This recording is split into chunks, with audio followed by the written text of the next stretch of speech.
Wanderings in Northern India. The summer of 1898 stands out in my memory as a series of pictures painted like old altar pieces against a golden background of religious ardor and simplicity, and all alike glorified by the presence of one who is, to us in the immediate circle, form their central point.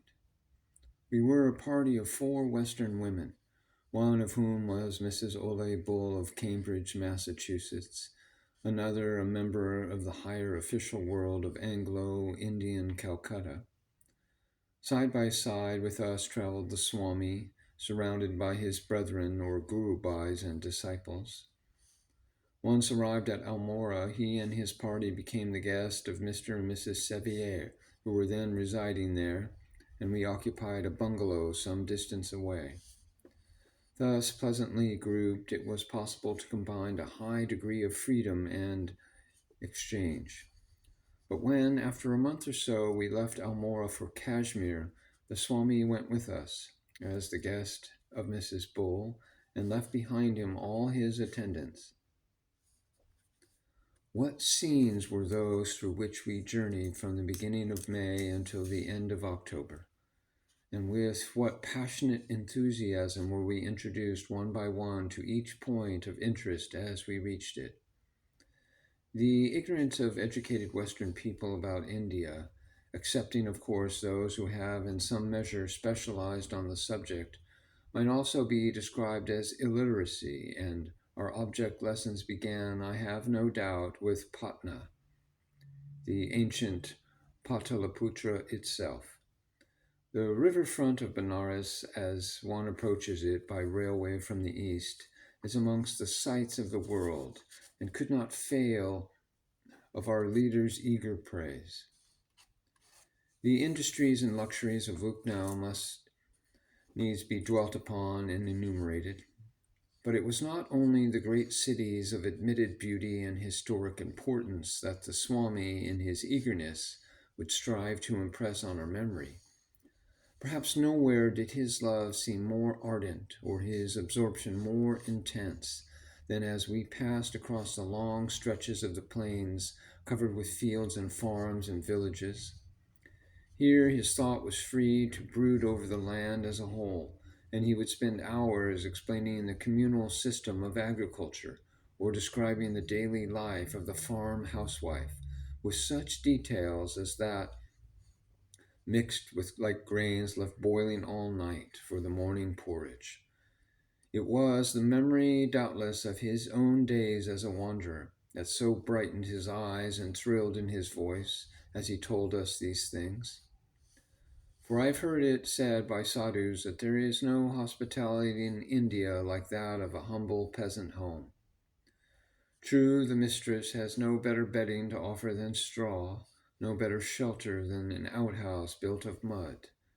But it is she who steals in at the last moment, before she goes to rest herself amongst her sleeping household, to place a toothbrush twig and a bowl of milk where the guest will find them on waking in the morning, that he may go forth from beneath her roof comforted and refreshed. It would seem sometimes as if the Swami lived and moved and had his very being in the sense of his country's past. His historic consciousness was extraordinarily developed. Thus, as we journeyed across the Terai in the hot hours of an afternoon near the beginning of the rains, we were made to feel that this was the very earth on which had passed the youth and renunciation of Buddha. The wild peacock spoke to us of Rajputana and her ballad lore. An occasional elephant was the text for tales of ancient battles and the story of an India that was never defeated, so long as she could oppose to the tide of conquest the military walls of these living artillery. As we had crossed the boundary from Bengal into the northwest provinces, the Swami had stopped to tell us of the wisdom and methods of the great and merciful English ruler who was at times at the head of their administration. He said, Unlike others, he understands the need of personal government in Oriental countries, where a strong public opinion is not yet developed. So no hospital, no college, no office knows the day when he will pay it a visit of inspection. And even the poorest believe that if only he can reach him personally, he will receive justice at his hands. This idea of the importance of personality in Eastern governments often came uppermost in his talk. He constantly spoke of a democracy as theoretically the worst form of an imperial government to take. And one of his favorite speculations was that it had been a perception of this truth that had urged Julius Caesar on to aspire to the imperial authority. We realize sometimes as we listen to him how hard it had been for the Indian poor to understand the transition from the personal rule of sovereigns, always accessible to appeal, always open to the impulse of mercy, and able to exercise a supreme discretion, to the cold bureaucratic methods of a series of departments. For we heard from him the personal histories of innumerable simple folk who, in the years of British rule, had spent their all in the vain hope of reaching the Queen and gaining her ear at Windsor. Heartbroken pilgrims, for the most part, who died of want and disillusionment, far from the homes and villages that they would never see again. It was as we passed into Punjab, however, that we caught our deepest glimpse of the Master's love of his own land. And one who had seen him here would have supposed him to have been in the province, so intensely had he identified himself with it. It would seem that he had been deeply bound to the people there by many ties of love and reverence, had received much and given much. For there were among some who urged that they found in him a rare mixture of Guru Nanak and Guru Govind, their first teacher and their last. Even the most suspicious amongst them trusted him. If they refused to credit his judgment or endorse his outflowing sympathy in regards to those Europeans whom he had made his own, he, it may have been, loved the wayward hearts all the more for their inflexible condemnation and incorruptible sternness. His American disciples were already familiar with his picture, that called to his own face a dreamy delight of the Punjabi maiden at her spinning wheel, listening to its Shivoham, Shivoham, I am he, I am he. Yet at the same time, I must not forget to tell that it was here, on entering the Punjab, even as near the end of his life, he is said to have done again at Benares, that he called to him a Mussulman vendor of sweetmeats, and bought and ate from his hand Mohammedan food. As we went through some village, he would point out to those strings of marigolds above the door that distinguished the Hindu homes. Again, he would show us the pure golden tint of skin, so different from the pink and white of the European ideal that constitutes the fairness admired by the Indian races. Or as one drove beside him in a tonga, he would forget all, in that tale of which he never wearied, of Shiva, the great god, silent, remote upon the mountains, asking nothing of men but solitude, and lost in one eternal meditation. We drove from Rawalpindi to Murray, where we spent a few days, and then partly by tonga and partly by boat, we proceeded to Srinagar in Kashmir and made it our center and headquarters during the wanderings of the following months. The beauty of Kashmir.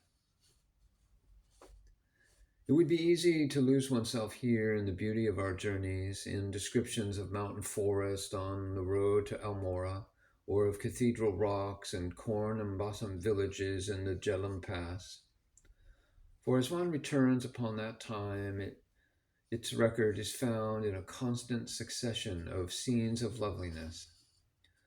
Not least of these pictures is the memory of the handsome old woman wearing the crimson coronet and white veil of Kashmiri peasants, who sat at her spinning wheel under a great chenar tree in a farmyard, surrounded by her daughters-in-law, when we passed that way and stopped to visit her.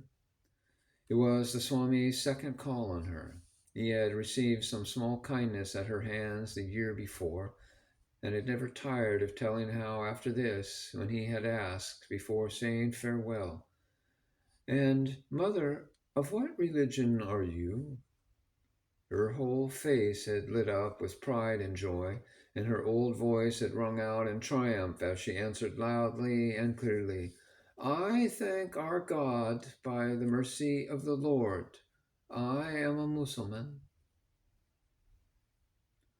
Or I might tell of the avenue of lofty Lombardy poplars outside Srinagar, so like the well-known picture by Hobbema, where we listened to discourse after discourse on India and the faith. Perhaps I might linger over the harvest merriment of the villagers playing in reaped fields on moonlit evenings, or talk of the red bronze of amaranth crops, or the green of young rice under tall poplars at Islamabad.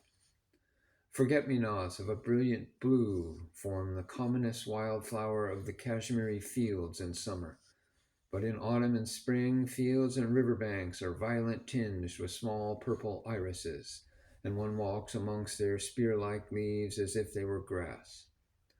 How infinitely tender are the suggestions of those little iris-colored hillocks, rounding off the rise of some roadside against the sky, that mark the burial places of the Mussulman dead. Here and there, too, amidst grass and irises, one comes on groups of gnarled apple trees, or pear or plum, the remains of the village orchards which the state, once upon a time, supplied to all its subjects free of cost. Walking here once at twilight along the high banks of the river, I watched a party of Mussulman herdsmen, crooks in hand, driving a small flock of long-haired goats before them to their village. And then, as they came to a knot of apple trees, they stopped a while, and spreading a blanket for praying carpet, they proceeded to offer their evening worship in the deepening dusk. Verily, says my heart, there is no end of beauty, there is no end. But in good sooth, it is not of these things that I am attempting in the course of the present pages to speak. Mine is the broken and faltering witness of one who is fain to tell not of geography or politics, nor yet of the ways and customs of interesting peoples and unknown races, but rather of the glimpses vouchsafed to her of a great religious life of the ancient order, living itself out amidst the full and torturing consciousness of all the anomalies and perplexities of the modern transition. Sri Ramakrishna had been, as the Swami himself said once of him, like a flower, living apart in the garden of a temple, simple, half-naked, orthodox, the ideal of the old time in India, suddenly burst into bloom in a world that had sought to dismiss its very memory. It was at once the greatness and the tragedy of my own master's life that he was not of this type. His was the modern mind in its completeness. In his consciousness, the ancient light of the mood in which man comes face to face with God might shine, but it shone on all those questions and all those puzzles which are present to the thinkers and workers of the modern world. His hope could not pass by unheeded. It might include or it might reject the hope of men of the 19th century. That sudden revelation of the misery and struggle of humanity as a whole, which has been the first result of the limelight irradiation of facts by the organization of knowledge, had been made to him also as to the European mind. We know the verdict that Europe has passed on all. Our art, our science, our poetry for the last 60 years or more are filled with the voices of our despair. A world summed up in the growing satisfaction and vulgarity of privilege, and the growing sadness and pain of the dispossessed, and the will of man too noble and high to condone the evil, yet too feeble to avert or arrest it. This is the spectacle of which our greatest minds are aware. Reluctant, wringing her hands, it is true, yet seeing no other way, the culture of the West can but stand and cry, "To him that hath shall be given, and from him that hath not shall be taken away, even that which he hath." Woe to the vanquished. Is this also the verdict of the Eastern wisdom? If so, what hope is there for humanity? I find in my Master's life an answer to this question. I see in him the heir to the spiritual discoveries and religious struggles of innumerable teachers and saints in the past of India and the world, and at the same time the pioneer and the prophet of a new and future order of development. In the place which a problem took in his mind, I find evidence regarding its final solution, which, short of my own definite arrival at an opposite conclusion, as he himself would have been the first to point out, is of the highest value to myself. And thinking thus, I believe that each trace of those higher and uncommon modes of thought and consciousness to which he held the key has its significance for the modern age. I believe that much which has passed myself by, uncomprehending, will fall on its proper soil in other lives, and I pray only to give always true witness, without added interpolation or falsifying color.